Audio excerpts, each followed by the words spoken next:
Olá, sejam bem-vindos. Meu nome é Silvio Celestino e você está no episódio número 167 do podcast do canal O Executivo. O nosso propósito aqui é aumentarmos a sua musculatura executiva para que você seja cada vez mais o executivo de classe internacional. E para isso, o tema de hoje é marcas, patentes e novas fronteiras de receita. Como proteger e expandir o valor do seu negócio. Esse episódio é muito especial para nós, porque o nosso convidado está falando diretamente de Dubai, uma das cidades que melhor simboliza empreendedorismo, internacionalização e criação de oportunidades. Ele é advogado, especialista em direito empresarial, registro de marcas, proteção de ativos intangíveis e estratégia de propriedade industrial, ou melhor, intelectual. Em pouco tempo, sua empresa passou a atender clientes em 14 estados brasileiros, no Distrito Federal e também em Portugal e Espanha, somando mais de 500 pedidos de registro de marcas. Além da advocacia, nosso convidado também desenvolveu uma representação comercial em Dubai, de onde ele está falando nesse momento, mostrando que um empreendedor não precisa limitar sua geração de riqueza em um único mercado ou atividade. Faixa preta, segundo Dan, de judô. Ele costuma associar disciplina, ética e melhoria contínua à construção de empresas duradouras. O canal executivo tem a grande alegria de receber o fundador da Dascalos, Felipe Andrade. Felipe, seja muito bem-vindo. Silvio, que introdução! Nossa, muito obrigado por todas as informações, estão perfeitas. Muito honrado em fazer parte, feliz pelo convite. Eu tenho certeza que vai ser um bate-papo muito enriquecedor e a gente vai trocar muita coisa boa aqui. Obrigado, Silvio. Não, eu que agradeço por você ter aceito. Que horas são aí em Dubai Agora agora, são Felipe? nove e alguma Da coisa, noite, 9h10, 9h15. São 7 horas 9h15 para da frente de noite. vocês aí no Brasil. Tá certo. Aqui nós estamos gravando, hoje é dia 9 de julho, 14 horas, estamos bem na frente. Felipe, eu não posso deixar de perguntar para você. Você viu que essa noite o Trump começou a bombardear Teherã, Irã de novo, né? Como é que é isso aí para você? Isso é notícia? O pessoal está preocupado? Como é que isso bate para quem está em Dubai nesse momento? Nossa, Silvio, isso assim, as pessoas aí no Brasil estão me mandando mensagem perguntando se eu tô bem, se tá tudo certo. Sim, Silvio, nesse momento, hoje, dia 9, às 9 da noite aqui em Dubai, tá tudo bem. A cidade tá normal, as pessoas estão na sim. rua, estão nos cafés, a cidade tá realmente, não vejo nada de diferente. E as pessoas Sim. que eu converso que moram aqui, inclusive no outro bombardeio, contaram a experiência delas e elas se sentiram tranquilas estando aqui. Assim, eles confiam muito aqui Puxa vida. na liderança local. Nossa, que incrível. Realmente, para quem mora num país como o Brasil, é difícil imaginar alguém estar, nesse momento, em um país ao lado de uma guerra como a de Israel, Estados Unidos e Irã, e sabendo que o Irã está sendo bombardeado. Mas, Felipe, vamos chegar em Dubai, mas antes eu queria falar um pouquinho sobre a sua trajetória, porque eu vi aqui que você se formou em Direito pela Universidade Federal de Pelotas. Aí você se especializou em Direito Empresarial e, poucos anos depois, decidiu fundar a Dascalos Propriedade Industrial. O que despertou o seu interesse justamente pela propriedade intelectual? Silvio, Estou falando dentro industrial, da falando faculdade. errado, né? Intelectual, é.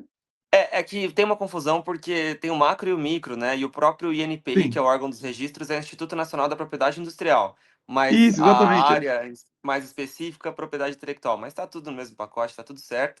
E Perfeito. eu sou natural de São Paulo, sou natural de Mogi das Cruzes e acabei, Ah, indo para Pelotas fazer faculdade, né, no Rio Grande do Sul sei, e sei. fiz direito lá. Conheci minha esposa lá, então morei lá há É 11 mesmo? Olha, anos. Retornei que para legal. São Paulo com uma gaúcha, né? Nos casamos recentemente. Parabéns. E dentro da faculdade, Silvio, não tinha absolutamente nenhuma matéria, nem mesmo aquelas matérias eletivas, nem isso a gente teve em relação à propriedade intelectual. É, Sei, mal uma pincelada. E eu converso com colegas que da mesma forma também não tiveram dentro da faculdade. Então, acabou surgindo na minha vida, assim, de forma digital mesmo. Até eu vi um pouco sobre isso, sei. digitalmente, com anúncios, e eu acabei me interessando muito por esse assunto. Eu sou uma pessoa que gosta muito de empreendedorismo, gosto muito de Ah, branding, né, de sim, marketing, sim, e sim. essa parte tem uma ligação muito forte, né? Então, uma vez que eu entendi do que se tratava, fui me aprofundando cada vez mais nessa área e sou Sim. completamente apaixonado pela área e não me vejo fazendo outra Quer coisa.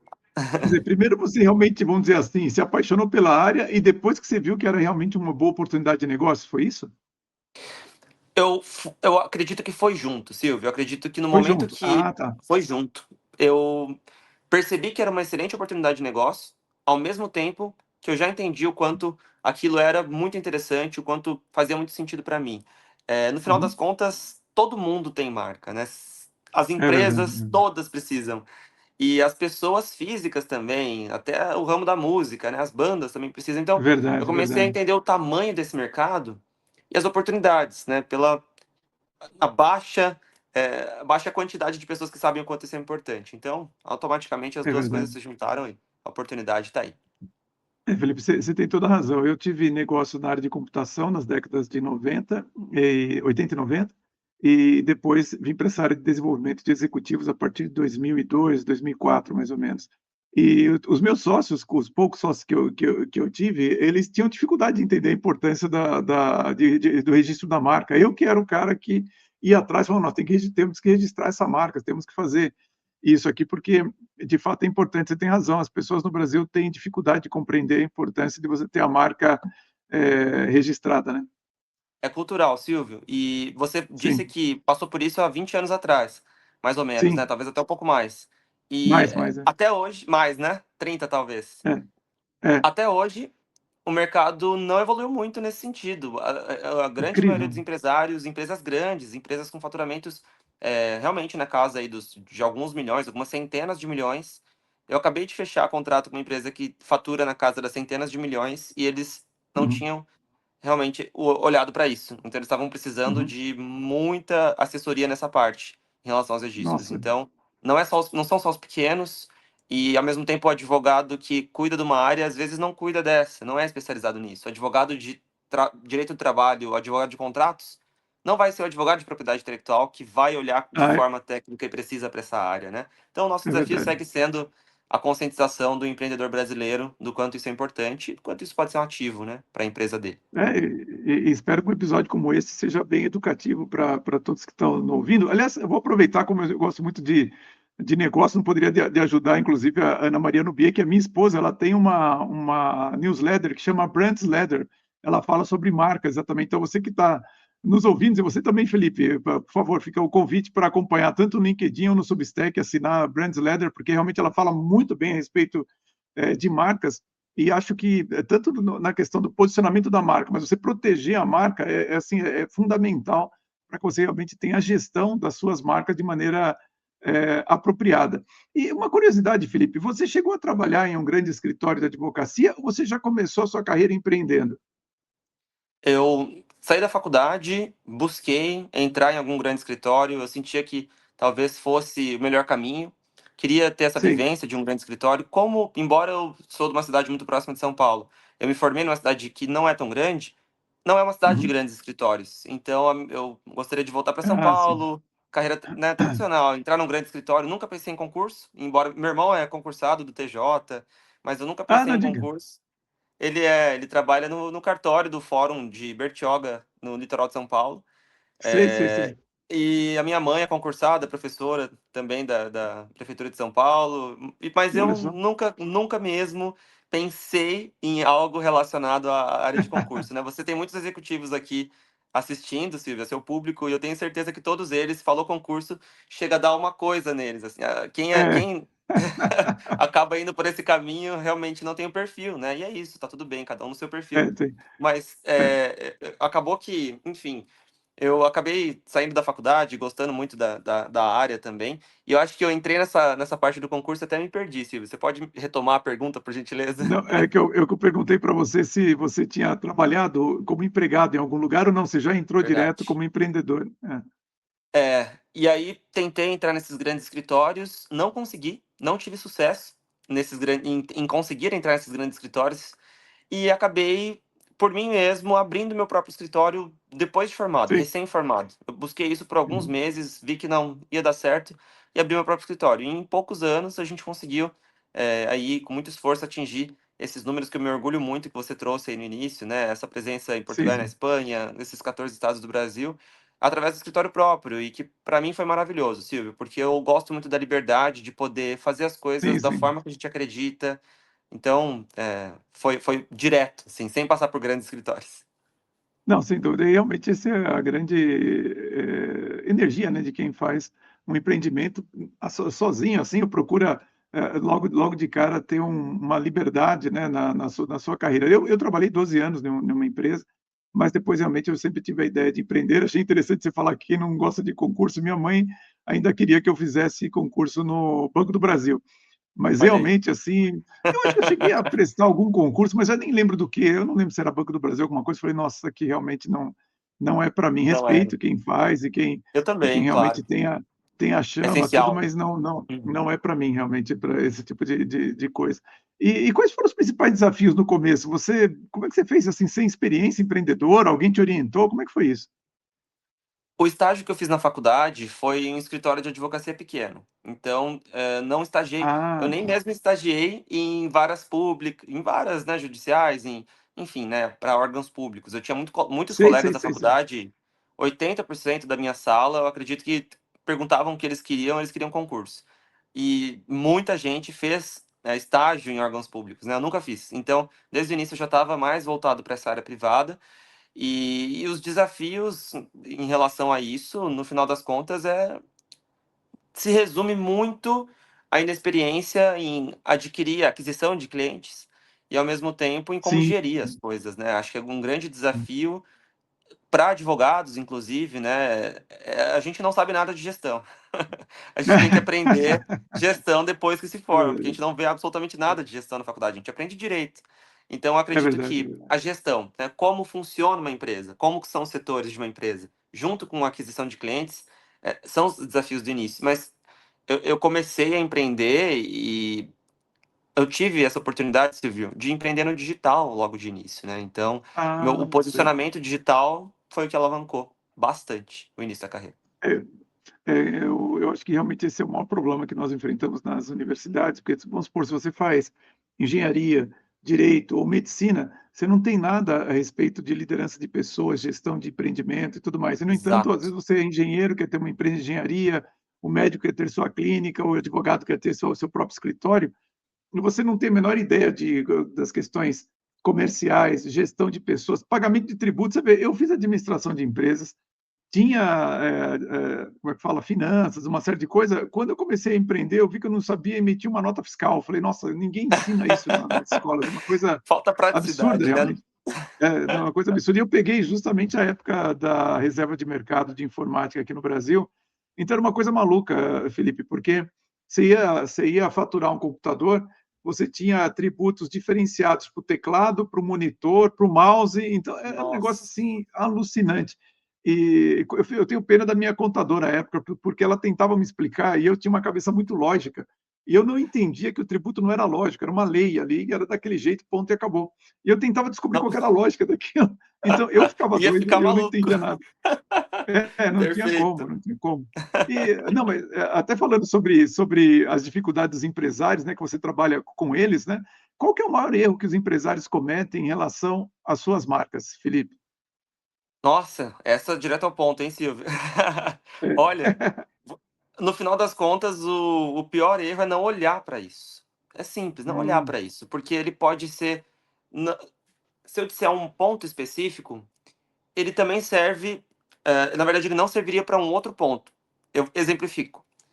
Se o empresário olha para isso, se ele está iniciando um novo negócio, se ele está expandindo uma nova marca, ele está olhando para esse lado de propriedade intelectual e pensando: eu preciso registrar essa marca, eu preciso fazer um NDA, um Non-Disclosure Agreement, né, um contrato de sigilo, para que essa sim, sim, sim. tecnologia que eu estou desenvolvendo não, enfim, seja aí vazada. Eu preciso Sim, sim, sim, entender. sim. São coisas relacionadas à propriedade intelectual também, né? Eu preciso Sim. ver sobre estratégias de segredo de negócio para que as informações não vazem. Uhum. Então ele está olhando para esse lado. Se ele não está olhando, ele já sai fazendo negócio sem tomar esse cuidado em relação a essa parte de propriedade intelectual. Agora, até mesmo o empreendedor que olhou para isso, mas não está olhando de verdade para isso, ele até registrou a marca lá no início, que é o primeiro passo.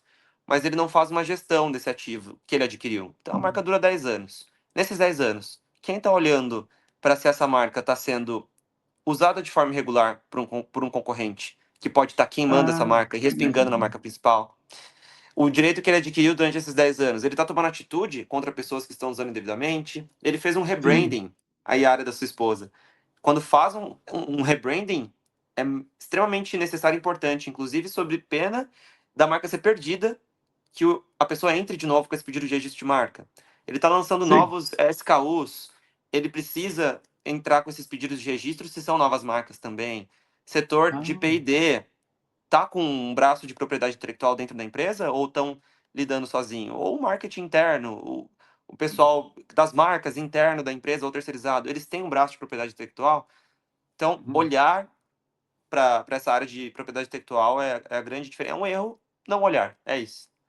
Quer dizer, na verdade, as pessoas veem, os empresários veem a marca muito mais como um logotipo do que propriamente um patrimônio que ele tem que gerir, é isso?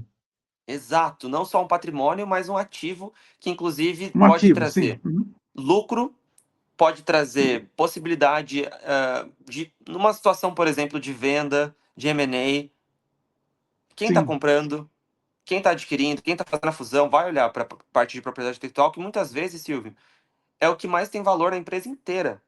É o que foi construído ao É longo verdade, é dessas verdade, é décadas, verdade. né? Quanto custa, quanto vale a marca da Nike? Quanto vale a marca do McDonald's? Sim, sim, Acredito sim. que muito, muito mais do que muitas fábricas deles, muito mais do que talvez o estoque. Então, Uhum, olhar para isso também é olhar para ativo, também é você desenvolver uma patente, poder vender essa patente, poder, enfim, uhum. vender até mesmo marcas. Eu já vi, Silvio, uma coisa muito curiosa. Eu trabalhei um tempo prestando serviço para uma associação de recuperação judicial e falências de empresas. E Sei, eu sei. vi empresas em recuperação judicial venderem parte do portfólio das marcas para custear dívidas de recuperação judicial trabalhistas, de Olha só. fornecedores. Ou seja, é um ativo que ele tinha à disposição para poder vender e custear essas dívidas. Se ele não tivesse Uhum, olhado para esse lado, nem mesmo registrado, como essa empresa aí de centenas de milhões que a gente fechou o contrato agora e não estava olhando para isso, né? Então, uhum, uhum. são muitos, muitos É. caminhos, tanto de ativo E quanto de risco, né? você consegue ter uma análise de por que alguém investe centenas de milhões de reais numa marca sem registrar? Você chegou a alguma conclusão? É desconhecimento? É uma ignorância? Qual que é a questão por trás disso? Porque, vamos combinar, né, quando você chega nessa cifra, você imagina que a pessoa tenha o conhecimento do que a marca é um ativo, né? Má assessoria. Eu acho Má que é má assessoria, assessoria? sim. Má Entendi. assessoria, porque eu acredito que são, assim, é um conjunto de profissionais e, com todo respeito aos profissionais que são idôneos, honestos, técnicos, e às vezes não é por mal, claro, a gente sabe disso, mas é, muitas vezes as pessoas estão mal assessoradas. E você, como um executivo, coach que trabalha com muita gente, já trabalhou, hoje eu sei que em empresas muito grandes, mas pode ser que tenha tido algum contato com empresas também um pouco menores. Eles estão faturando Sim, bem, eles estão bem, mas muitas vezes eles estão mal assessorados em vários pontos.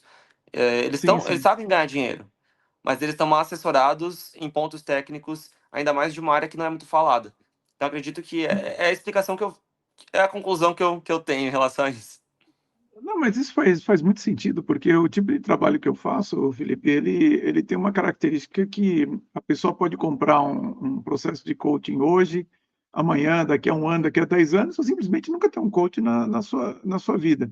Entretanto, na maioria das vezes que eu encontro empresários ou executivos que contratam o processo de coach, a frase que eu mais ouço é: "Eu deveria ter contratado antes", porque ele já cometeu muitos erros no passado, né, principalmente empreendedores às vezes, você tem que avisar coisas de como que é você correr um risco numa empresa, qual é a diferença entre você correr o risco e você estar arriscado a ter prejuízo, qual é a diferença dessas 2 visões? Em geral, o empreendedor não tem isso, principalmente quem é autônomo, né, ou seja, o pequeno, empreendedor, ele toma uma quantidade de riscos que é um desconhecimento também. Então eu concordo com você que é uma falha dos assessores. Às vezes a pessoa também não quer ter assessor nenhum, ela quer fazer a coisa meio que por conta própria e acaba dando problema. Mas quanto que pode custar para uma empresa descobrir tarde demais que não é dona da própria marca? Você alguma vez já presenciou casos emblemáticos, Felipe? Eu adoro contar um caso específico, Silvio, que ilustra isso de Sim, forma absoluta e é bem interessante. Eu vou contar o caso, tem alguns casos, mas eu gosto muito de contar esse aqui.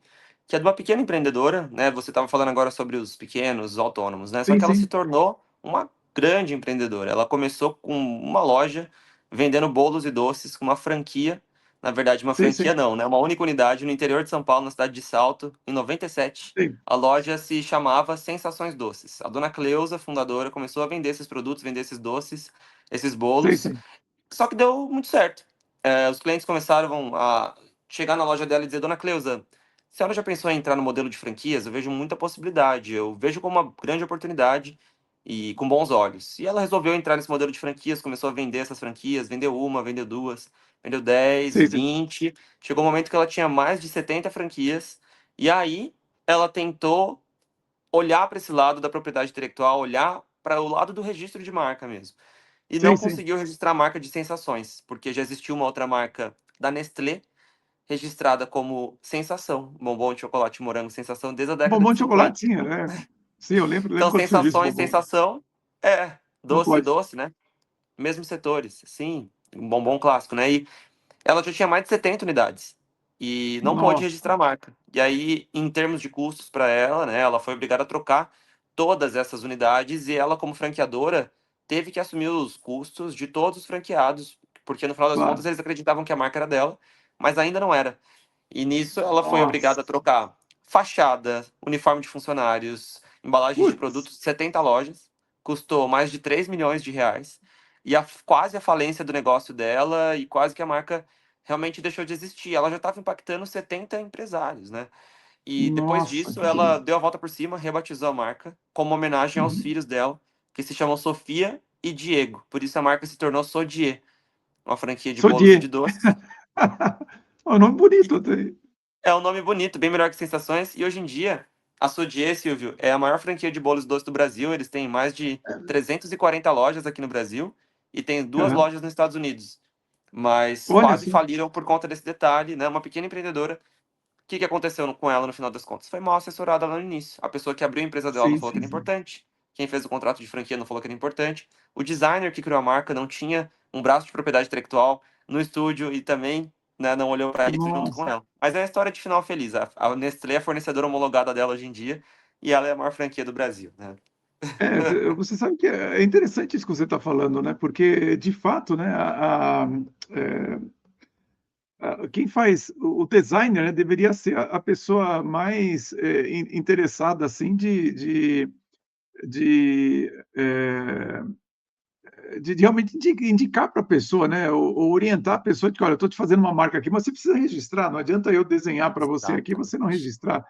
Eu lembro, pô, eu Silvio, conheço, eu não lembro, eu não sei se ainda é assim, mas deixa eu ver aqui, até enquanto você falava, mas eu acho que é, espera aí.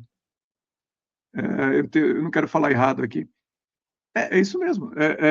A LG não tem, por exemplo, o site LG do Brasil não é da empresa de eletrônicas. A LG é de uma empresa, é uma empresa de recursos humanos. o Eu domínio, eu né? sei O eu sei domínio não o domínio. conseguiram.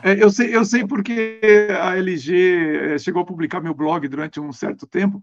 Eu achei curioso, Legal. falei: "Nossa, mas eles têm a lg.com.br, eles têm, e a LG nunca conseguiu pegar esse domínio deles, tem até hoje, mas eu tenho certeza que é porque eles têm a marca registrada também e tem, tudo direitinho, assim, para a área de recursos humanos. Então o site é LG deles, não, eles não venderam para a LG. Impressionante, né, Não quiseram vender, você impressionante. viu? Impressionante. Se viu uma coisa muito interessante nisso tudo que você trouxe. E para mim, assim, eu sou muito fã desses profissionais e eles são meus grandes parceiros. Inclusive, aquilo que a gente falou no início de aquisição de clientes. Um dos meus maiores canais de aquisição de clientes na empresa são os profissionais criativos, os designers, os profissionais de É mesmo? branding. Olha, que legal, que Eles legal. são os meus melhores parceiros. A gente tem um programa de parceria estruturado aqui na empresa para esses Sei, sei, profissionais sei. que a gente consegue trabalhar em conjunto. E acaba sendo maravilhoso para ambos, porque do nosso lado a gente recebe clientes muito qualificados que se importaram em criar uma marca e eles naturalmente Uhum, vão querer registrar, justamente por uhum, sermos parceiros. Os designers, os profissionais de branding, eles têm um profissional de confiança para olhar para esse uhum. lado e criar a marca. No momento que eles estão criando a marca, eles têm a tranquilidade de falar: olha, Dascalos, como que tá essa marca? Tá disponível para registro? Não tá? A gente coloca no software, vê se está disponível. Então, ele se protege como designer e profissional Sim, criativo, sim, porque ele não vai criar uma marca que é irregistrável, e aí depois o cliente dele vai tentar sim. registrar a marca e vai falar, poxa, você me cobrou esse valor X para criar minha marca, eu não posso registrar, você não olhou para isso? Você não tem alguém que olhe para isso aí Exatamente. dentro? Então, É. e acaba sendo bem legal para todos os lados. Não, sem dúvida, uma forma muito profissional de você atender seu cliente. Se você é um designer, né, ter uma parceria com Exato. você, assim, ele faz não apenas a preocupação da questão criativa, mas realmente todo vamos dizer assim, o ecossistema jurídico também, tudo aquilo que envolve a marca, que realmente não tem ninguém orientando, às vezes, o executivo ou o empresário a respeito. Eu acho muito prudente fazer dessa forma, assim. Agrega muito valor, né, Silvio? O profissional ele já é Sem dúvida. visto num patamar um pouco melhor por olhar para esse É, lado, né? Então, maravilhoso. é. E quando a gente fala de propriedade intelectual, eu vejo que muitos executivos pensam mais em empresas de tecnologia. Na prática, quais são as empresas que deveriam se preocupar com marcas, patentes, desenhos industriais e mesmo outros ativos intangíveis, Felipe? Todas, Silvio, porque todas as empresas têm marca no final das contas, É, verdade. as empresas produzem, e todas as empresas estão, no final das contas, numa corrida de criar a reputação, do nome estar mais conhecido no mercado, dos Uhum, clientes olharem para essa marca e terem ali, enfim, avaliações positivas em relação ao que eles estão prestando de serviço, aos produtos que eles têm. Toda essa reputação criada é traduzida pela marca, que é protegida pela uhum, gente. A gente gosta de dizer que, no final das contas, a marca é a alma do negócio, né? E uhum, não só empresas de tecnologia têm marcas. E o universo da propriedade intelectual é maravilhoso e é gigantesco. Assim, se a gente pega um uhum, celular, dentro do celular tem registro de topografia e circuito, tem patente, tem marca, tudo em um só aparelho. E tudo isso é relacionado à verdade. propriedade intelectual. E, inclusive, os Uhum. aplicativos que estão dentro dele têm licenças, o Tem licença, é Spotify que verdade. está ali tem licença com os artistas. É A gente está verdade. cercado de propriedade intelectual, a gente só não olha muito para esse lado. E esse é meu É desafio verdade. em essa era tecnológica que a gente está. As empresas estão cada vez mais tecnológicas, embora mesmo Uhum, empresas que não são tecnológicas, como a Sodier, que é uma empresa de doces, precisou olhar para esse lado, não olhou muito bem e teve esse prejuízo aí uhum. de mais de 3 milhões, né? Uhum. E como que você pode explicar para as pessoas o quanto que a marca influencia o valuation da empresa? Nossa, eu tenho um exemplo muito legal de um amigo de infância, né? O Silvio tinha falado no Uhum. início, eu treinei judô. Na verdade, eu sigo treinando, eu comecei criança e nunca mais parei. Faz 24 Sim, anos que eu sim, treino sim. judô. E eu tenho um amigo de infância que treinou judô comigo, também é faixa preta. Ele tem uma startup em São Paulo, tá crescendo, tá tendo algumas oportunidades e chegou para ele uma oportunidade de investimento, né? Investidor. Ele Sim, sim, atende sim. contas bem grandes e esse investidor, uma das primeiras coisas que ele perguntou foi: como que tá o registro da marca da sua empresa? Tá É registrado, não mesmo? tá? É Olha mesmo. só. Então, o ativo está vinculado também a isso. Poxa, valuation. Vou vender a minha empresa. Quanto ela custa se ela tem o registro e quanto ela custa se ela não tem o registro? Eu gosto de dizer, Silvio, que a gente empreender e tocar o negócio sem olhar para esse lado é como se a gente estivesse construindo um castelo de cartas. Uhum. Porque não tem a firmeza, né, de você estar crescendo, construindo no terreno dos outros. É verdade, é Porque a verdade. marca ainda não é sua, né? É verdade, é verdade, é verdade. Você não tem muito essa bom, as pessoas não têm essa noção. Realmente eu percebo que é um assunto que ainda hoje as pessoas acham como uma curiosidade, né, mais do que algo decisivo para o negócio. Então, realmente a gente precisa Isso. falar muito sobre eles até Muito, isso ficar mais incorporado na cultura empresarial brasileira. Bom, com você é certeza. faixa segundo dan de judô. Quais os princípios do judô mais influenciaram na sua forma de liderar pessoas e construir uma empresa, Felipe? Nossa, Silvio, o judô, você fala de judô, eu tô aqui arrepiado até só de ouvir, porque o judô significa muito para mim em muitos aspectos da minha É vida mesmo? profissionais e pessoais. Uhum, No judô tem uma filosofia que em japonês é Jita Kyoi, que significa, a tradução disso é você jogar coisas positivas para a sociedade, você contribuir com a sociedade, aquilo voltar para você de alguma forma. E eu aplico uhum. isso tanto na minha vida pessoal, porque eu ouço isso desde criança, e nunca. Isso sempre teve muito presente, isso nunca saiu da minha vida. E Sei, eu sei, aplico sei. também no meu negócio, porque eu tenho um programa dentro da empresa que chama Dascalo Social. E nesse Uhum, programa a gente reverte 5% do nosso lucro para custear as taxas do registro de marca de projetos sociais pelo Brasil. Hoje em dia a gente Uhum. tem 8 projetos em 3 estados, e um desses projetos é o Instituto do Câncer Dr. Arnaldo, aí em São Paulo, que tem Sei, sei, 106 sei, anos de conheço. existência. A gente está cuidando das marcas dele pro bono. Então a Nossa, gente que legal. olha para esse lado, e a necessidade, eu como fundador tive de trazer algo concreto para essa filosofia que eu acredito muito e que veio através do judô. Uhum. Então, tá muito, muito presente mesmo.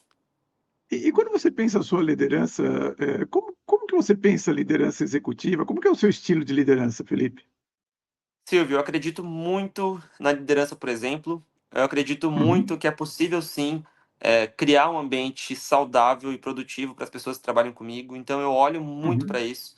A minha equipe, eu quero que ela esteja sempre com uma segurança psicológica para poder ter tranquilidade de trazer ideias, de trazer novos caminhos. A gente gosta muito de coisas diferentes, a gente gosta muito de inovar, a gente gosta uhum. muito de quebrar o óbvio. Eu sempre fui um advogado fora do tradicional. Eu nunca me interessei pelas áreas tradicionais do direito, né? Tanto que propriedade Sei, intelectual sei, não é sei. uma das áreas tradicionais do direito. É verdade, é E a verdade. gente, eu replico isso na minha empresa. Então, as pessoas que trabalham comigo, elas sabem que se elas forem advogada sênior ou estagiária, eles vão ter toda a tranquilidade do mundo para dar uma sugestão e eu vou ouvir igualmente. Uhum, E vou entender uhum. se faz sentido para nós aplicar ou não, questionar, trocar. Então, eu acredito muito nessa liderança aberta, em que a gente consiga ouvir as pessoas e ter um ambiente saudável de trabalho aí dentro do negócio, olhando para a saúde mental, olhando para abertura, enfim, nesse sentido. Não, sem dúvida. Você falou do judô como princípio, como filosofia, mas e você tem algum líder, que você admira, que você tenha trabalhado junto, ou algum líder histórico, algum líder que você tem de referência, ou você nunca parou para pensar nisso? Eu tenho algumas pessoas, né, uma dessas pessoas é o próprio fundador do judô que criou essa filosofia, para mim é um Sim, sim. líder extraordinário, e a forma que ele conseguiu unir de forma muito inteligente, os países em relação a um esporte só, realmente uniformizar a coisa, levar o judô para as Olimpíadas e ter esse perfil muito voltado não para a luta é o menos importante. É, Sei, sei. a academia que eu criei, a academia que eu fiz judô, ela é de Mogi das Cruzes, né? Mogi das Cruzes é uma cidade que é muito povoada por descendentes de japoneses, né? Meus senseis todos são Sei, sei, sim, sim. japoneses. E, Faz e parte do aí, do do ci do é, cinturão como é que fala? Agrícola de São colônia Paulo, né, japonesa, né? Cinturão verde. isso, padrão verde. Nossa, dos princípios da academia mesmo é formar bons cidadãos. É isso. Uhum, Não fala sobre atleta, não fala sobre luta. Então, essa liderança dos meus professores de judô, do criador do judô e muito dos professores que eu tive na vida também, na uhum, faculdade, na escola. Eu tive muitos bons professores, muitos mestres. E a minha mãe é professora também, então não por acaso, eu sim, acredito que sim. todas essas pessoas que eu falei que eu me inspiro são professores, são, Pois é, são incrível, né. mestres, né? E a minha empresa, Silvio, Dáskalos, significa literalmente Sim, professor, em professor, grego. isso que eu ia comentar em grego, né, realmente é muito muito inspirador, realmente, Eu até não o tinha nome da parado da para. empresa. Silvio, você me fez refletir, porque eu não tinha parado para É. pensar que eu admiro tantos professores e o nome da minha empresa é professor. É professor. É, Você sabe que é realmente. interessante, eu nunca me vi como professor, apesar de eu ter uma preocupação muito grande de esclarecer para as pessoas as coisas que elas consideram complexas, eu sempre tive essa preocupação, mas eu nunca foi, assim, um ímpeto ser professor, né, somente esse ano que eu fui pela primeira vez convidado para ser professor de um curso de cultura organizacional na Unialfa, em Goiânia, num Que curso de MBA, legal. inclusive, eu não tenho mestrado. E aí eu fui lá, dei aula, o pessoal gostou também e tal. Falei: mas o meu jeito é mais workshop, palestra e tudo mais. Falei: poxa, mas uma aula no MBA até que funciona bem, porque você pode se aprofundar um pouco mais, você pode Verdade. trazer algo que não está tanto na academia, né? Então é bem curioso, realmente. Eu respeito muito, acho que nós temos muita deficiência na área de ensino, mas acho que muitos professores realmente são muito bem intencionados e conseguem formar pessoas tão bem assim quanto como você e como você fala, né, os exemplos que você teve. Mas agora chegou um ponto importante para nós aqui, né? Porque você é advogado, abriu uma representação comercial em Dubai. Então a primeira pergunta é: por que Dubai? O que você está fazendo aí, Felipe? Silvio, Dubai, os Emirados Árabes, eles têm uma cultura muito forte, no sentido de fomentar negócios. Eles querem que os Sei. negócios venham para cá, eles querem que as pessoas venham para cá, eles querem ser reconhecidos como um hub de negócios global. Uhum, E uhum, como alguém que já está aqui, né, mais de uma vez, eu já estive aqui, mais de uma oportunidade, aqui as pessoas estão muito interessadas em fazer negócios, a coisa realmente uhum. funciona, a coisa realmente anda no sentido de Sim. negócios aqui. São Paulo é Que muito bom. assim, realmente, mas Sim. aqui é um São Paulo vezes três, vezes quatro, talvez. Sei, sei, sei. E, Com certeza. nossa, Silvia, esse lado, eu sempre tive um viés internacional, eu sempre gostei do lado internacional, sempre gostei de falar com pessoas de outros países, de aprender sobre novas culturas. E eu sabia que em algum momento a minha carreira ia pender para alguma coisa internacional. E Sei. dentro da Dascalos eu atingi isso através de registro de marca em outros países. E além de Portugal e Espanha, a gente tem possibilidade de fazer registro de marca em qualquer outro país, inclusive aqui nos Emirados Árabes Unidos. Ah, Mas sim. a gente consegue, a gente tem todo o suporte, possibilidade de fazer esses registros de marca no país que for. Então, acabei atingindo essa internacionalização, né? Mas a Uhum, vida, Silvio, eu acredito muito que a gente atrai coisas para nossa vida que a gente uhum. realmente quer muito e acaba naturalmente seguindo esses caminhos e as coisas acontecem nesse sentido. Isso foi Sei, mais ou sei. menos o que aconteceu comigo em relação aqui à parte de Dubai, né? A gente tem uma Uhum. empresa aberta aqui. Eu tenho nesse projeto, na Dascalos, sou o único sócio, né? O único fundador, sócio único. Sei, sei, sei. Mas nesse projeto eu tenho um sócio. Esse meu sócio, Ah, é? ele é engenheiro Ah, de olha só. produção, é um engenheiro com um perfil extremamente lógico, projetos, processos, técnico. E eu sou um advogado comercial que faço amizade com os árabes aqui, ganho chá de Sei. presente e falo bem inglês, né? Então a gente consegue Sei. se complementar muito bem, né? Ele olhar para um lado mais estrutural, técnico, processos, eu vender mais o projeto, trazer essa confiança, essa credibilidade e esse lado comercial. Então, funcionou muito bem a nossa parceria. E a gente tem uma empresa de representação aqui de alguns nichos aqui nos Emirados, mas a gente fornece para outros lugares, embora a gente esteja olhando para o Oriente Médio. Então, esses produtos são Uhum. dos mais diversos aí que a gente representa. Um deles é porcelanato mesmo. A gente tem um contrato assinado com uma fábrica do Brasil de porcelanato e a gente vai É vender mesmo? muito Ah, porcelanato brasileiro aqui para os Emirados Árabes. A gente quer é muito que o mesmo. Que porcelanato legal. brasileiro esteja presente aqui. Que legal, que legal. Não, realmente, assim, eu acho que você ter uma oportunidade internacional na carreira muda totalmente a sua forma de ver, não só o Brasil, mas enxergar realmente quais são as suas possibilidades, né. E eu acho interessante quando você fala de ter ido parar em Dubai, não sei como que no Dubai surgiu para você, foi você que foi atrás, foi seu sócio, como que aconteceu de você ir parar aí exatamente? Eu nunca tinha pensado em vir para cá, Silvio, em nenhum momento da minha vida. É, Eu sei, jamais tinha pensado. E foi uma coisa que partiu do meu sócio. Ele teve uma grande oportunidade aqui aqui no Oriente Médio, em um dos países do que eles chamam de GCC, GCC, que são os países do Golfo, né? Tem um conselho dos países do sei, Golfo, Catar, sei, Arábia Saudita, Omã, Emirados Árabes, enfim. E essa oportunidade fazia muito sentido por terem players envolvidos de outros países, um sei, sei. espanhol, um inglês, um pessoal aqui de Oman, fazia muito sentido por esses players de vários lugares Sei, receber sei. valores, negociar em um local que é muito mais tranquilo tributariamente falando. E aqui as Ah, pessoas sabem disso, né? Aqui é muito, muito benéfico do ponto de vista tributário. Então, esses tipos de negociação internacional tem todo o sentido do mundo ter uma empresa aqui relacionada a isso. É muito mais fácil conseguir lidar com essas questões envolvendo players de outros lugares, tendo parcerias com players de outros países, do que se a gente tivesse essa empresa aberta no Brasil, por exemplo, né? Então esse uhum, foi, uhum.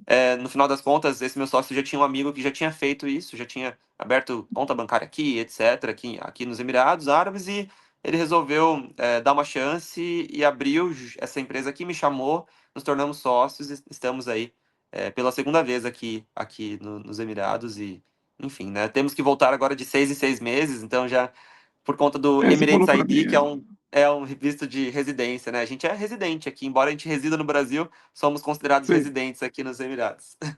Entendi.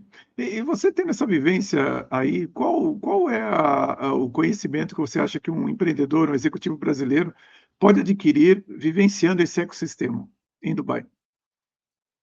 Que o mundo é muito diverso e que os negócios, eles devem ser tratados de forma diferente de acordo com a cultura dos locais. A Ah, gente isso precisa respeitar a é cultura verdade. local, a gente precisa entender É a verdade. forma que as pessoas fazem negócio, a gente precisa Uhum. entender que fazer negócio com um árabe não é a mesma coisa de fazer negócio com um chinês e não é a mesma coisa de fazer negócio com um Sim, brasileiro. sim. A gente tem É. que olhar muito aí entre o seu lado, Silvio, para as nossas soft skills em relação Uhum. à relação. Como que Uhum. eu consigo me aproximar de uma forma respeitosa? O que eu preciso me ater? Tecnicamente, estudar antes a respeito da cultura dos muçulmanos, por exemplo, para eu conseguir não desrespeitar ninguém em uma reunião de negócios ou em um jantar. Então, são nuances, soft skills que eu acho que fazem muito sentido para os negócios.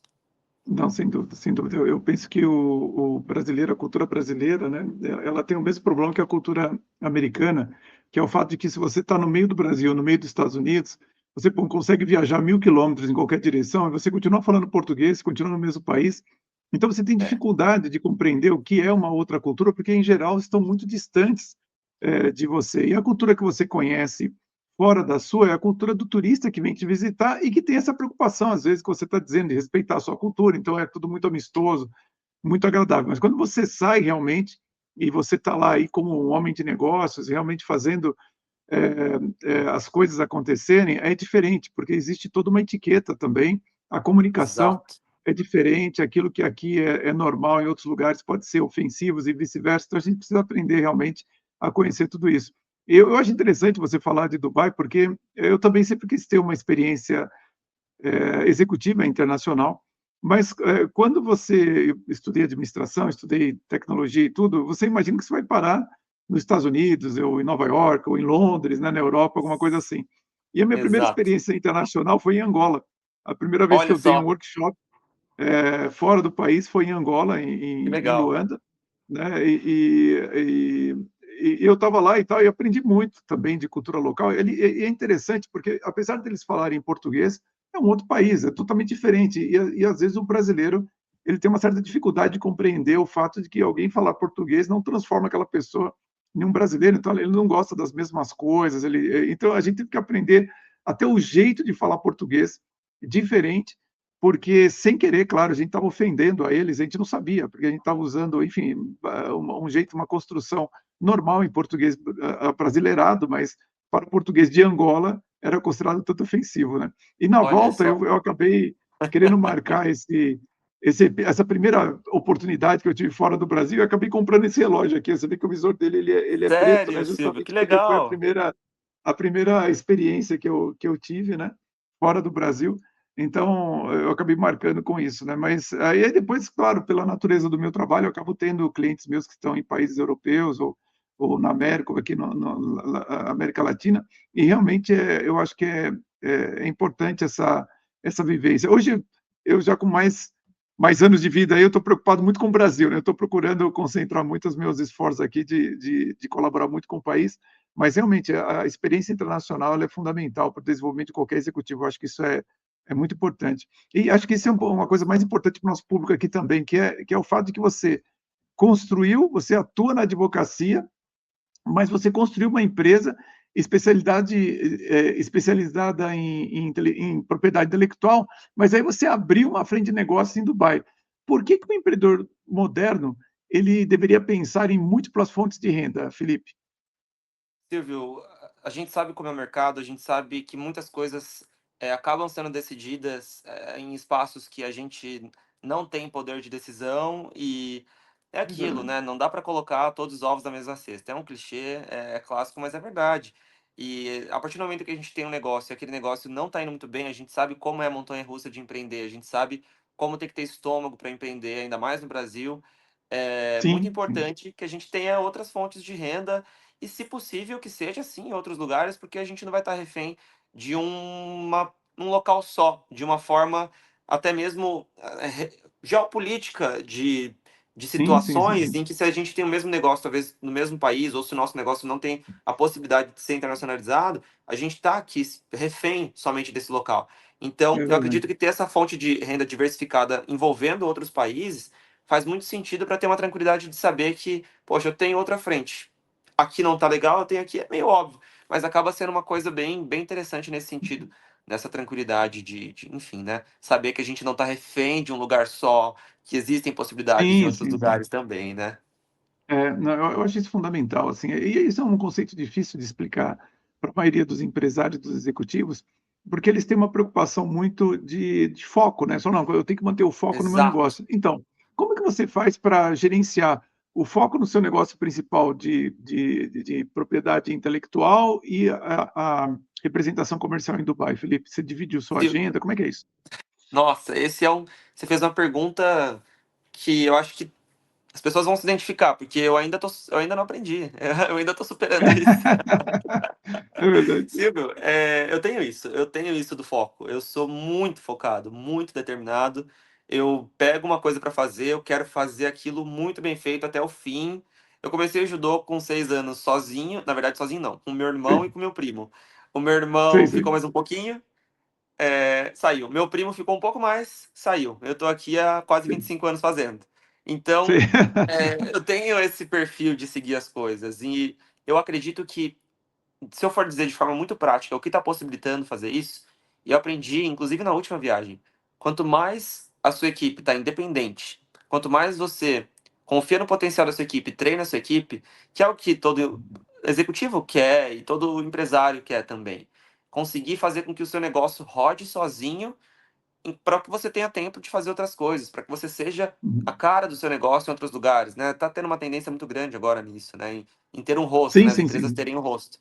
Como que você vai Sim, conseguir sim. ser o rosto da sua empresa se você está preso lá, né? Então, eu estou Informado, cada é vez verdade. mais investindo justamente em fazer com que a minha empresa precise o menos possível de mim, para que ela realmente rode sozinha, de acordo com a minha visão, e que eu Uhum, consiga fazer outras coisas. E uma dessas coisas é uhum. justamente esse outro negócio. Então, ainda é um desafio, eu sou muito focado na minha empresa, e eu acredito que a gente tem que ser muito inteligente no sentido de não abrir mão de um e olhar só para o outro. Acho que a gente tem que equilibrar sim os pratos e entender, não, espera aí, eu tenho que isso aqui não pode morrer, não posso deixar de Sim, dar a claro, atenção claro, devida claro. mínima para isso, para olhar para isso aqui. Claro. Então é esse jogo de pratos, né, Silvio? Agora realmente não vai ser a mesma coisa que é quando eu estou no Brasil, mas a equipe está aqui, eu estou aqui conversando com você e está chegando mensagem aqui, olha, essa reunião aqui agora estão falando comigo, mas eu não fiz a reunião, quem está fazendo a reunião é a minha equipe. Então, Sim, sim, Samuel. a gente vai conseguindo entender como lidar, dando independência para as pessoas que a gente confia que trabalham com a gente. E acho que você como executivo, como empresário, aprender a educar as pessoas que estão com você, para que elas possam reproduzir a sua inteligência no negócio, você fez o seu papel, porque aí É sim você isso, vai é consegue isso. crescer e olhar para as questões realmente estratégicas. Agora, se você não consegue fazer isso, não sabe se comunicar, delegar e acompanhar à distância o que está acontecendo no negócio, realmente fica difícil, porque você sempre vai achar que o negócio depende da sua presença física para rodar, e isso nunca vai te dá a liberdade necessária para você crescer, ver outras oportunidades. Eu não apenas gosto Exatamente. muito dessa sua visão, mas, assim, no meu caso, eu posso compartilhar aqui com você e com as pessoas que estão nos assistindo, que o que eu fiz, na verdade, surgiu para mim realmente a oportunidade quando houve aquele problema nas Americanas, em começo de 2023, porque um cliente meu, ele perdeu 11 milhões de reais, ele era fornecedor da Americana e Nossa, acabou sendo nossa. prejudicado em toda aquela fraude. E aí eu percebi que, pela natureza do meu trabalho, Felipe, eu conheço a moralidade dos meus clientes. Então, por que não apresentar os meus clientes uns aos outros e onde for pertinente, claro, não havendo conflito de interesse, eu poder receber um comissionamento. Eu comecei a fazer isso em 2023. Eu sempre fui um executivo, um empresário, principalmente na área de computação, que trabalhava com grandes negócios, e eu estou acostumado com a velocidade dos grandes negócios, que demora anos realmente para acontecer. Você vê, eu comecei em janeiro de 2023, eu tive essa visão. O primeiro negócio realmente só aconteceu em meados de 2025. E aí, assim, hoje eu já tenho 2, 3 negócios que aconteceram entre clientes meus e que realmente acabaram gerando comissionamentos. E eu acho que, até respondendo essa pergunta que você começou a responder, né? Como manter um foco?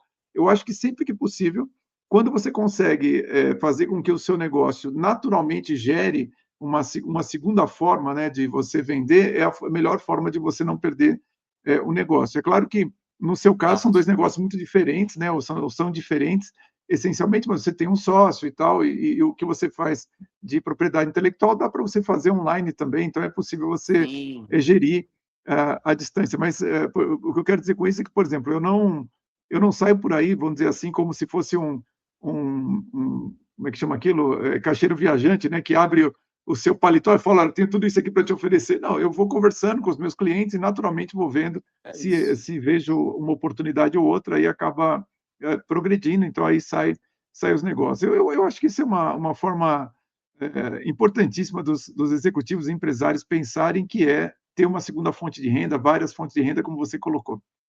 Silvio, eu acho isso tão maravilhoso e acaba sendo uma coisa muito natural, e até mesmo para que as pessoas que estejam assistindo pensem, é quase que um novo produto dentro da sua prateleira de produtos que você acabou criando e que tem uma ligação Sim, sim, extrema com o que você já faz. Você já vai conversar com as pessoas, você vai entender mais a fundo os negócios das pessoas. É é só verdade. realmente entender quem conectar. Então acaba sendo quase que um novo produto dentro do mesmo negócio, que acaba sendo uma nova É, fonte de sim, renda. Então a gente consegue criar novas fontes de renda dentro do próprio negócio. A gente mesmo aqui. sim. Ah, eu estou fazendo só marcas? Tá, vou fazer patentes também, vou fazer desenho industrial também, vou fazer registro de software também. Então acaba sendo também Uhum. outras fontes de renda dentro do Claro. macro, né? Claro que ter feito esse outro ponto meu realmente é bem fora, né? Mas o que Uhum, também acaba uhum. sendo vantajoso porque não está dentro do mesmo universo, porque se esse universo também está em crise, é um outro universo também que está sendo trabalhado, né? Mas de qualquer forma, a Sem dúvida. diversificação é importante, independente de como seja. Sim, sem dúvida. Realmente é uma forma de você adquirir uma certa segurança, inclusive, financeira. E aí tem um ponto importante também, porque muitos empresários acreditam que a internacionalização é uma coisa para grandes negócios, né, para grandes empresas. Na prática, sempre faz sentido buscar mercados, internacionais, ou quando faz sentido você buscar o mercado internacional, Felipe? O que que você acha? Eu acho que depende muito de negócio para negócio. Negócios de consultoria como o Uhum, nosso, a gente uhum. tem uma barreira menor para internacionalizar, ainda É mais se a verdade. gente consegue atingir países que falam ou a mesma língua, ou se a gente mesmo, como profissional, se nós falamos outras línguas, inglês principalmente, a gente consegue atingir o mundo inteiro, né? Então, aqui mesmo, Uhum. nos Emirados Árabes, a gente só fala inglês. Não, né? As pessoas não falam Ah, árabe sim, sim, aqui. é verdade. Embora Não tudo fala, eu esteja, tô vendo lembrando. até se tem alguma coisa. As pessoas, claro que os Emirates vão falar árabe, as pessoas aqui do Golfo vão falar árabe, mas entre nós, por ser um país e uma cidade, aqui especificamente em Dubai também super cosmopolita, todo mundo fala inglês. Até não achei nada em Uhum, árabe aqui, mas você vê que tá tudo em inglês e em árabe. uhum, Então, quando é prestação de serviço, eu acredito que tem uma barreira menor, mas quem trabalha com produto realmente tem que, eu acredito que, olhar com carinho para isso. E o uhum, Brasil é maravilhoso. Eu tenho, assim, muito orgulho de ser brasileiro e quando eu venho para fora, em outros lugares também, eu falo que eu sou brasileiro, as pessoas ficam felizes, abrem um sorriso.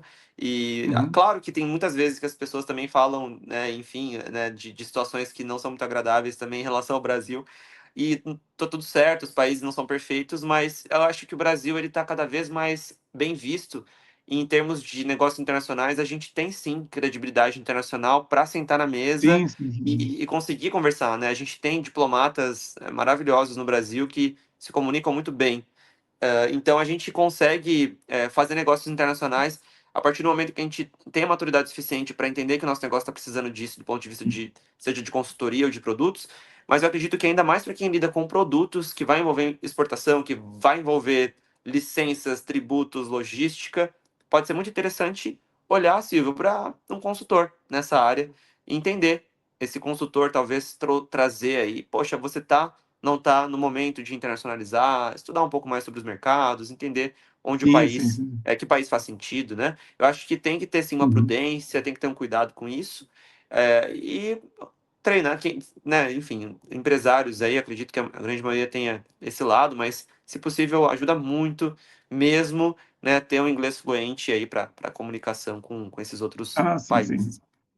Não, não, isso eu diria que é fundamental, mas realmente a minha Fundamental. experiência aqui, é claro, todos os países, você possui bons empresários, maus empresários, bons executivos, maus executivos, bons É exemplos e isso. assim por diante. Mas eu lembro a primeira vez que eu acompanhei um pouco mais o nome, né, de alguém, havia um empresário na década de 80, 90, chamado Edson Vaz Musa, que era da Rodia, e era extremamente respeitado no exterior, e ele até falava, né, que o executivo brasileiro ele era muito valorizado lá É. fora, porque ele falou assim, 50% do tempo aqui no Brasil está trabalhando contra o campo, né? E lá fora o campo é mais estável, né? Então, o É, executivo brasileiro ele é muito valorizado. Minha irmã, ela trabalhou no departamento da diretoria financeira da General Motors no Brasil, aqui no final do ano da década de 90, e ela me dizia que muitos dos CEOs da, da General Motors, eles antes de assumirem essa posição, eles tinham passado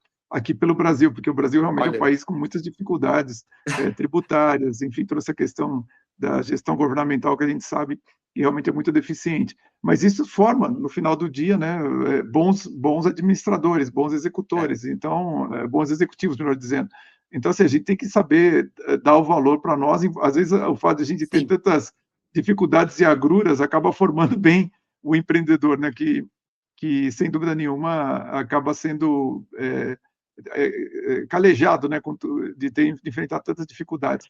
Você é conseguiria dizer quais são os erros mais comuns que você observa do empreendedor brasileiro que vai para o mercado internacional, ou ainda é cedo para você olha, fazer uma avaliação?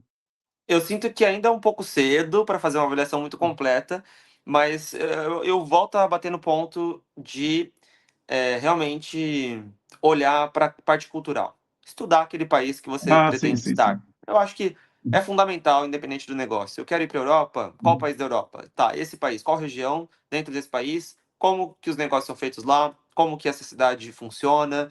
Quais são as oportunidades e Uhum. desafios que eu tenho aqui? Eu acho que, se fosse olhar um lado mais geral, é isso. Estudar o local que você pretende estabelecer negócio, relação. E um outro ponto que faz muita diferença aqui, principalmente, eu tenho sentido muito isso. Tenha um parceiro local. Conheça alguém local, Ah, que vai sim. conhecer Uhum. pessoas do local, vai te abrir portas no local. O networking ainda é a melhor forma de fazer negócio. Conhecer Isso é pessoas importante mesmo. ainda é. Então, É. pessoas. Eu acho que olhar para as pessoas, olhar para a cultura, olhar para o local é indispensável. Eu recomendo que, principalmente o executivo, o empresário que queira fazer algum negócio internacional, ele nunca se esqueça o seguinte, que os negócios internacionais, eles são muito seguros se você fizer os seguros adequados para todo tipo de operação. Eu me recordo que certa vez eu acompanhei um empresário jovem, que queria exportar a mercadoria dele e, no entanto, ele achou muito caro o seguro cambial que estava sendo proposto para ele. E ele, de maneira inexperiente, entre ele fechou o contrato em maio e ia entregar os produtos em outubro. E o Brasil estava passando por um momento mais ou menos parecido com o que nós estamos hoje, que o câmbio está mais ou menos estável, dentro de uma faixa de valor durante muito tempo, então ele achou que não precisava. E realmente, quando ele exportou, realmente ele foi receber, houve uma variação cambial importante e ele acabou não tendo lucro nenhum. Ele chegou a ter prejuízo, mas ele não teve lucro nenhum com a venda, porque realmente a variação Imagina. cambial ficou muito negativa para ele, né? Então eu entendo que Nossa, os ótima maiores erros, dica. uma questão que eu acho que é importante é o seguinte: olha, o mercado internacional ele é muito seguro se você souber fazer todos os seguros e tudo do jeito certinho para você É isso. exportar, principalmente as suas mercadorias. Porque para quem trabalha com serviços como nós, é claro que a gente também pode vir a ter prejuízo, mas o prejuízo de serviço é diferente do prejuízo de quem faz um produto, porque ele tem fornecedores que ele vai ter que pagar, independente de receber ou não. Quem trabalha com serviço tem um pouco essa questão de que o fornecedor é você mesmo, ou são as pessoas ali e tal, então você É consegue ainda isso. trabalhar, mas produto realmente você pode quebrar a empresa se você não fizer todos os seguros necessários, né? Ou seja, É, Silvio, esteja bem assessorado, né? É isso. esteja bem Esteja bem assessorado. assessorado para fazer os negócios da forma mais correta Exatamente. possível. Exatamente, exatamente. Olha, nós já estamos indo para o final aqui dessa primeira etapa do podcast. E, aliás, eu aproveito para fazer um convite para as pessoas. Daqui a pouco eu vou fechar o nosso podcast aqui e vou abrir a Conversa Controversa, que é a sessão do nosso podcast, onde nós falamos sobre temas mais polêmicos. Então, fica o convite, tem um link aqui para você que está nos assistindo, se inscrever e ver as nossas opiniões a respeito de temas um pouco mais polêmicos, a respeito de propriedade intelectual e sobre negócios. Felipe, uma coisa que acho que é importante, né? Eu sei que você também é novo, mas é, quando você pensa assim, em alguém ainda mais novo que você, que está começando uma carreira de empreendedor e quer pensar no seu patrimônio em termos de longo prazo, quais competências você acha que um empreendedor jovem tem que desenvolver, além de todo o conhecimento técnico a respeito do seu mercado? Comunicação, Uhum, gestão e buscar profissionais que vão te ajudar a melhorar esses conhecimentos, essas habilidades, né, essas soft skills. Então, faça sim sessões de coaching, busque profissionais que vão uhum. eh, te ajudar a entender lados da sua empresa que você não vai fazer bem. E no início, é claro que, né, para os empreendedores jovens que não têm negócios pequenos, né, não estou falando aqui de executivos de Uhum, grandes uhum. empresas, porque eles já vão ter na mão setores que vão estar muito bem estruturados, Sim, mas sim, claro, claro. para quem é jovem e está iniciando uma carreira empreendedora um pouco mais carreira solo, traga profissionais que vão fazer o que você não sabe fazer. Você não vai saber fazer tudo e tem É pessoas que verdade, fazem é verdade. o que você não sabe muito bem. Então se cerque Uhum. dessas pessoas. Desde o início da minha empresa, eu sempre tive o financeiro terceirizado, sempre tive o marketing terceirizado, me preocupei em vender. Então, acho que Sim, é sim. um bom caminho, se cercar de bons profissionais. Eu acho que realmente o investimento, e você fazer uma empresa é um investimento, é um trabalho em equipe, é um jogo em equipe, né? Então você precisa conhecer Né? bem quem vai fazer parte da sua equipe, quem são seus conselheiros, quem são as pessoas que vão te dar o apoio. Se você escolher bem isso e não ter nenhum problema de você, se você escolher mal, perceber que escolheu mal e trocar o mais rápido possível, porque Exatamente. é muito Exato. difícil você, novo, acertar de primeira. Então, É isso. assim, troque, não tem problema nenhum. Eu já troquei de sócios até, já troquei de contadores, Então, até chegar naquela equipe que você fala: "Não, é essa aqui é a equipe que realmente, pode me ajudar", principalmente conselheiros, né. Eu acho que, é. você ter pessoas que possam, te ajudar a passar conhecimentos importantes, relevantes, acho que isso é fundamental. Não me refiro a um conselho formal, me refiro a pessoas que realmente são mais experientes que você e que possam te Isso, é dar isso. conhecimento relevante para o seu negócio. Perfeito. E ser humilde para aprender. Eu acho que eu Sempre. sou muito adepto da humildade, de você realmente aprender, de você ouvir a sua equipe, né? Como eu tinha falado antes. Então, acho que ter uma humildade no negócio é muito importante. Eu acho que Sim. evolui o negócio, abre portas. Essa humildade empresarial é algo que eu acho muito importante, em vários aspectos. Eu acho importante, principalmente porque o mercado ensina você a ser humilde. É, Não tem senão dúvida, vai prender não na tem marra, dúvida. né? Você vai aprender na marra. Nossa, assim, você descobre que, olha, o seu sucesso pode ser que não seja por causa de você. O mercado, às vezes, está favorável e não é que você é tão bom assim. Então isso, com o É tempo, você isso. descobre que, muitas vezes, você está navegando com ventos favoráveis e quando a maré muda, quando o vento muda, realmente é bem difícil, né. Então acho que é É, por isso que a humildade acho que paga dividendos ao longo prazo. E com como você certeza. imagina, Felipe, você ainda é um jovem empreendedor. Como que você imagina a Dascalos dentro daqui a uns 10 anos? Você tem uma visão da empresa? Como que você vê isso? Nossa, que pergunta legal, Silvio. Eu cada vez mais eu vejo como uma empresa independente, uma empresa que valoriza as pessoas que estão junto e que roda o máximo possível, com a visão que a gente quer aqui trazer de forma mais independente possível. Assim, eu vejo Uhum, um crescimento saudável, que não precisa ser exagerado, não precisa, vamos uhum. crescer 10 anos em dois, mas vamos seguir crescendo saudável, vamos seguir crescendo com a casa minimamente arrumada. Eu sei que é normal as empresas crescerem, desarrumarem, arrumarem de novo, desarrumarem, crescerem. É assim Mas eu mesmo, é assim acredito mesmo. que, né, é assim, né? Mas que a gente siga arrumando. Conforme a gente vai crescendo, a gente não só cresça com tudo desarrumado. Assim. É, Então eu vejo, né? é verdade. Eu vejo a Dascalos ainda mais internacional, em outros países, com mais produtos na prateleira e atingindo mais áreas dentro da propriedade intelectual. E eu vejo a Dascalos também muito mais dentro das indústrias, dentro das empresas maiores, fazendo um trabalho muito de gestão de ativos intangíveis, de consultoria em propriedade Uhum. intelectual, mais especializado ainda.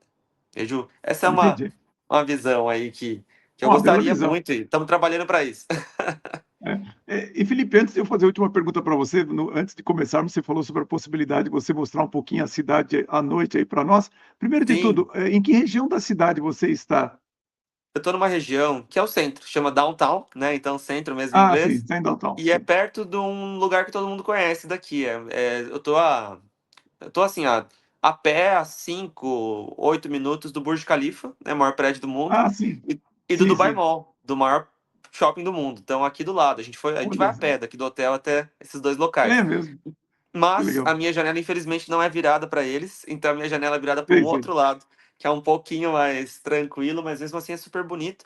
Eu posso Ali mostrar na. aqui para vocês e eu não sei, tem um Sei, prédio sei. bem grande aqui na frente. Na verdade, até a gente consegue ver um pedacinho do Dubai Mall. Tem um pouco de reflexo ali, mas ali naquela lateral tem um conjunto de prédios bem bonito e aqueles três prédios ali embaixo dele ali tem uma parte já do maior shopping do mundo, né, do Dubai Mall ali no cantinho ali Interessante. escrito Emar. Emar é uma das maiores construtoras daqui. O Sheik de Dubai tem participação junto com Sei, outros sei. investidores aí nessa construtora. E para lá uma parte um pouquinho mais plana, né? E, Uhum. enfim, né? Tive a oportunidade de ir pro deserto em outra oportunidade, na minha outra viagem para cá também.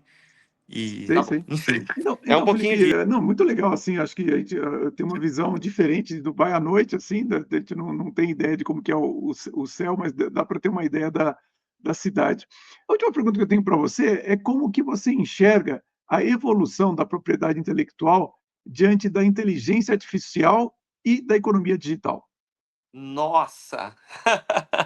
Essa pergunta é muito interessante. Eu vejo assim, como muitas novas possibilidades, eu vejo como serviços mais operacionais sendo deixados de lado, porque a gente sabe o quanto a inteligência artificial é capaz de fazer muito bem, não só serviços operacionais, como serviços É mais verdade. complexos, cada vez mais. Mas eu vejo muito também um lado regulatório da propriedade intelectual e da inteligência artificial. Quais são os limites de uso, quais são os limites em relação à personalidade das pessoas, né? Uhum, Uso de uhum. direito de imagem em relação às pessoas que estão ali, Sim, sim, os sim. limites de aprendizado violando propriedade intelectual alheia com a É inteligência verdade, é artificial sendo verdade. treinada sem autorização do autor daquelas obras. Então eu vejo muito uma evolução para esse lado mais regulatório, de cibersegurança.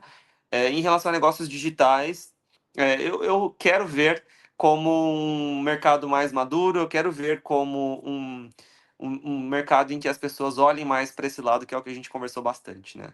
Então, Uhum. vejo Eu mais ou também menos acho que dessa ainda forma. eu também acho que é um tema bem difícil da gente conseguir concluir tudo, porque envolve É, muitos aspectos, realmente, muitos. até quando você que, assim como todo mundo, né, a gente não lê tudo que está escrito no contrato quando você assina lá para o ChatGPT ou para o Claude, e realmente tem Exato. muitas coisas ali importantes sendo ditas, inclusive envolvendo essas questões de propriedade Muitas. intelectual. Muitas. Felipe, eu tenho só mais uma pergunta para você, que na verdade é a seguinte, né, eu percebi desde que a gente se conheceu, não só aqui no decorrer do podcast, que você é uma pessoa muito serena. Você é mais sereno, mais controlado, quando você está liderando também, você tem uma preocupação com essa serenidade. Como que é você nesse sentido? Naturalmente eu sou assim, Silvio. Acaba sendo uma serenidade minha que é Uhum, replicada nas outras áreas. Então, na liderança também acaba sendo que a mesma bom. coisa. Eu sou assim. Eu, Felipe, sou assim, né? Quem me conhece também no âmbito Legal. mais pessoal sabe que eu acabo sendo assim. É muito raro eu ter momentos assim de muita explosão e tal. Eu tento sempre lidar com as questões mais complexas que elas possam ser de forma serena, assim. As questões complicadas também, enfim. Então, eu acho que é isso, não é? Acaba sendo o jeito Ah, que não, eu muito lido com as legal. coisas aí. Eu acho importante, assim, uma das coisas que eu mais procuro explicar para os executivos é a importância dele fomentar um ambiente de serenidade, porque quando um líder ele consegue fomentar esse ambiente, as pessoas conseguem ouvir melhor, e se a pessoa ouve melhor, ela tem melhor condição para entender o que está sendo pedido e, consequentemente, fazer aquilo que você está pedindo, né? Então, por isso que eu admiro muito quando eu vejo uma pessoa que, eu imagino que você tem uma vida agitada, aí já é tarde, você está aqui conversando comigo e você mantém a serenidade, então acho que isso é bastante importante Obrigado. como líder de pessoas, né. Pô, Mas Felipe, obrigado, olha, Silvio. poxa, eu que agradeço, assim, eu não posso deixar de dizer, assim, que realmente desde que te conheci, realmente foi uma pessoa muito bacana, a gente se conheceu aliás, a gente estava falando sobre a importância do empresário delegar, a gente se conheceu no Performa Club do Fábio Paradella, né, e a próxima reunião, que eu não lembro agora qual é a data, você lembra a data da próxima reunião lá, não, do Performa Club? Não, não vou Mas lembrar de é cabeça. no no começo de agosto, eu sei que o tema vai ser delegação. Então é importante para Perfeito. os empresários. Vou ver se eu acho o link do Performa Club e coloco aqui para o pessoal também. Ah, Felipe, importante. Posso deixar o seu LinkedIn aqui embaixo também? Você tem Instagram, e-mail, vou Sim, deixar tudo aqui embaixo para as pessoas se por favor. contactarem você. Tá bom, Combinado, combinado. O meu Instagram profissional, da empresa também. Vai ser um pode prazer deixar. conversar com vocês. Enfim, me chama, entre em contato, a gente bate um papo. Perfeito. Então, olha, agradeço muito, Felipe, por você ter aceitado meu convite aqui de participar no podcast do Canal Executivo. Realmente, seu conhecimento, a sua serenidade foi muito útil aqui para as pessoas ouvirem um tema que eu considero tão relevante, que é a propriedade intelectual, e mais ainda ver um exemplo de um empreendedor internacional abrindo negócios em Dubai. Então, muito obrigado pela sua participação aqui no podcast do canal O Executivo. Imagina, foi um prazer, uma honra participar, fico muito contente. Foi um papo super tranquilo, muito leve, um bate-papo realmente. E eu gostei muito também de fazer parte. E conta comigo, Silvio. Enfim, tô à disposição. Obrigado. Obrigado. E para você que fica por aqui, o meu convite, semana que vem, quinta-feira, 19h30, mais um podcast do canal O Executivo. Você é muito bem-vindo. Um grande abraço a todos e vamos em frente. E, Felipe, eu começo a nossa conversa controversa com a seguinte pergunta: o brasileiro ainda copia mais do que cria?